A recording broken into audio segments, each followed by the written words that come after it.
that you're working it out. I'm gonna hold up, slow down. I'm gonna trust that you're working it out. I'm gonna hold up, slow down. I'm gonna trust that you're working it out. I'm gonna hold up, slow down. I'm gonna trust that you're working it out. I'm gonna wait, 'cause I know you're still working. I'm gonna have patience, 'cause it'll be worth it. I'm gonna have faith, I know you have a purpose. I'm gonna wait, 'cause I know you're still working on me. Still working on me. Still working on me.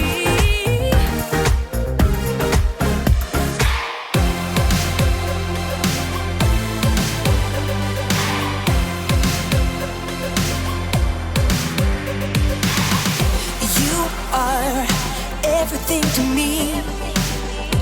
You are all I ever need. Because you love me completely. You give every heartbeat. And I can't imagine my life without you. Who lights up the morning and shines like the sun? Who put the stars in the sky and named everyone? Who is always with me, no matter where I run? It's all you, it's all you, it's all you. You are the reason that I sing. You are more than everything. Because you love me completely. You give every heartbeat. And I can't imagine my life without you. Who lights up the morning and shines like the sun? Who put the stars in the sky and named everyone? Who is always with me, no matter where I run? It's all you, it's all you, it's all you. You're always there for me.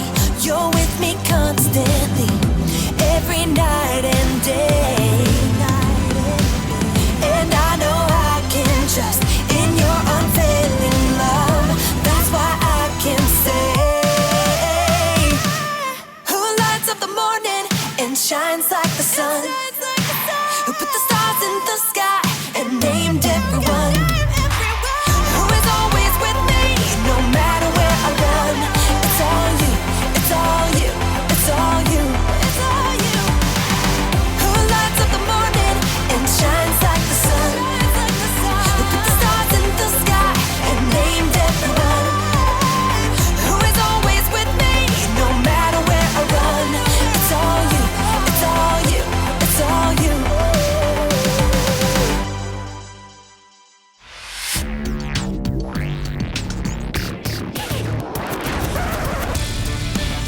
Everyone is part of a bigger story.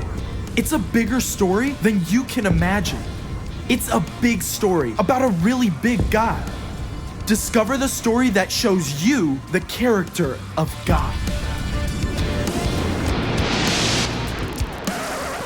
What's up? I'm Caleb, and this... oh, hold on, wait for it.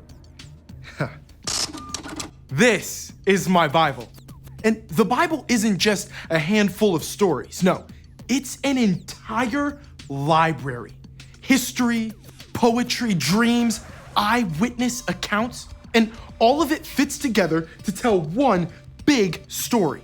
How God created each one of us.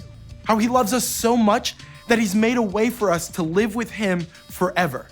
But the story takes time to unfold. Hundreds of years. Actually, thousands of years. We're still waiting to see exactly how it will all play out. That takes patience. And I have 4 stories right here that walk us through what it can look like. We start off in the book of Luke. It takes a while to get that far.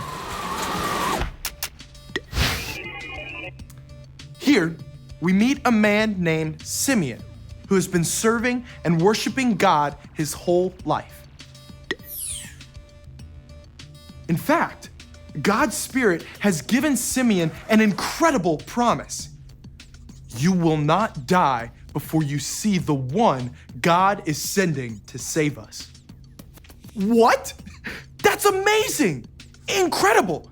Except there's no timeline, no day or even year circled in red on the calendar. It's like having to wait for Christmas your whole life. Now it's time to jump back to the Old Testament and the book of Exodus. Almost back to the beginning. God has freed his people from slavery in Egypt and led them through the desert to Mount Sinai. Now, their leader Moses has been called up to the mountain to talk to God, and the people, they're getting restless. But instead of waiting patiently, they decide to rustle up their own golden opportunity. And the results are incalculably bad. Moving on. Let's slide back to the first book of the Bible, Genesis. Esau is Isaac and Rebekah's oldest son, born moments before his twin brother Jacob. But those few minutes mean that Esau will gain special rights and property one day. That is, until Esau comes in from a day of hunting with an empty belly. And he's so hungry that he might just trade his entire birthright for what's basically a spicy bean hot pocket. Let's wrap up in the Gospel of Matthew. Here, God's people have been waiting for hundreds of years for the rescuer God promised long ago. And they're on the lookout for a king or a warrior. But instead, a carpenter turned teacher shows up riding a donkey along the dusty road into Jerusalem. The people may not be sure who he is, but they're ready with palm branches and an impromptu parade. True patience means that no matter how much you want something, you're willing to wait, whether that's 5 minutes or 5 years. And I can't wait, or can wait, to see how it plays out in you and me.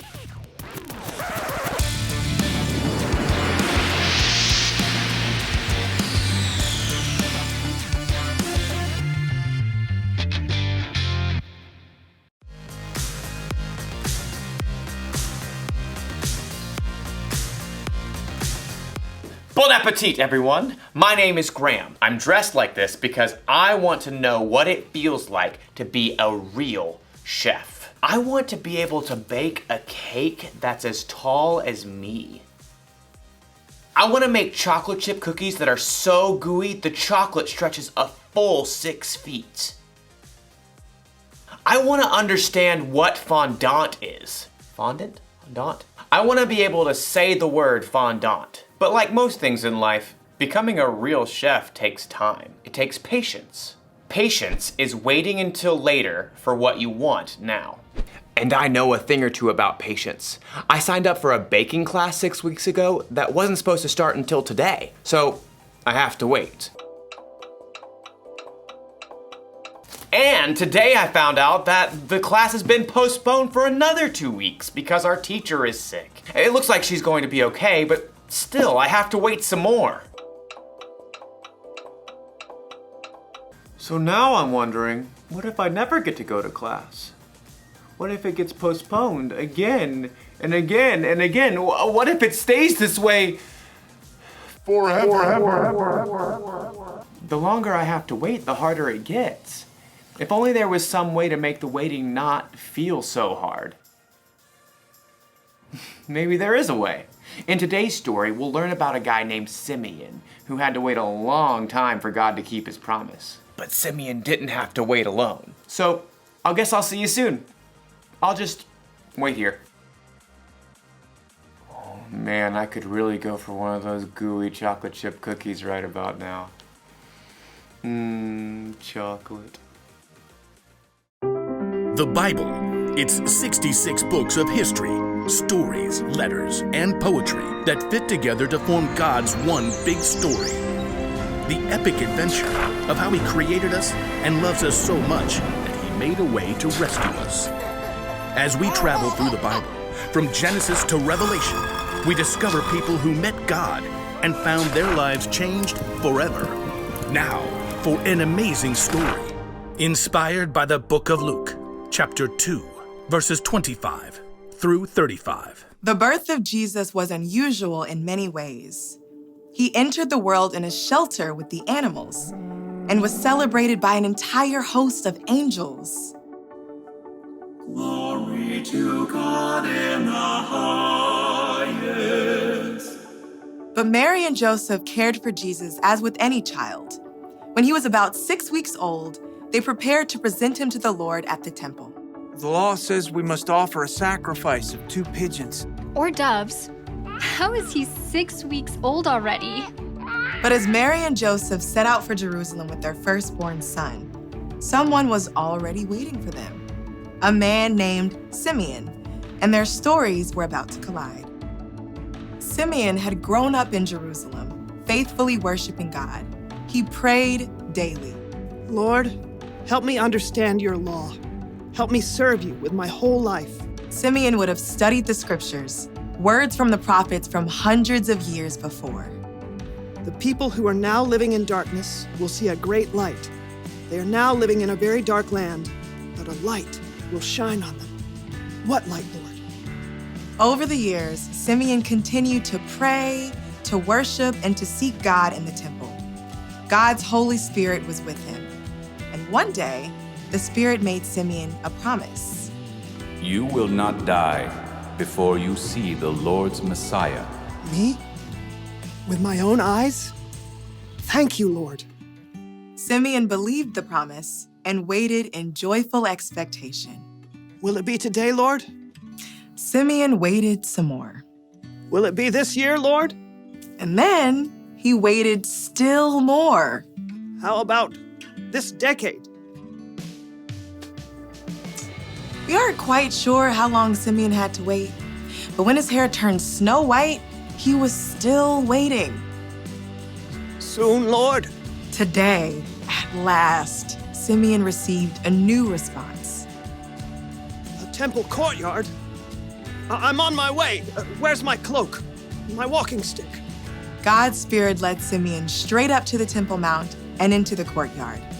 Simeon stood in the center of the courtyard, allowing the voices to wash around him. He wasn't quite sure what he was looking for, but he knew God would reveal it to him. A baby? Simeon turned quickly to see a young couple nearby. The man carried a pair of doves in a small cage, the usual sacrifice after a child was born. The woman cradled a tiny baby in her arms. Joseph, where do we go? Excuse me. Both the man and the woman looked up quickly. May I hold the child? Well, all right, yes. Simeon took the child gently into his arms. In the eyes of this infant, he saw the face of God, the rescuer, God's promised Messiah. His name is Jesus. Overwhelmed, Simeon turned his gaze toward heaven. Lord, you are the king over all. Now let me, your servant, go in peace. That is what you promised. My eyes have seen your salvation. You have prepared it in the sight of all nations. It is a light to be given to the Gentiles. It will be the glory of your people, Israel. Mary and Joseph stared in amazement. We knew he was special. This. Simeon looked down at the child, then glanced up at Mary and Joseph again. May the Lord bless you both. Gently, Simeon returned Jesus to his mother's arms. After a lifetime of waiting, Simeon was overjoyed to see the fulfillment of the promise God had given him so long ago.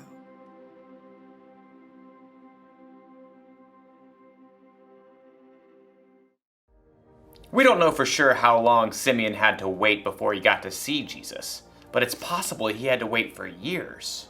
We usually don't have to wait years for something to happen. But sometimes when we're waiting, it can feel like years. Sometimes it can feel like forever. Like when you're waiting for your birthday or Christmas, or when you're waiting to feel better while you're sick. I know it's hard to wait, but here's the good news. You don't have to wait alone. God is with you. He knows what you're going through. He knows what the whole world is going through, and He knows how it will all turn out. So talk to God. Put your trust in Him. He's going to be with you through everything. In fact, God will be with you forever.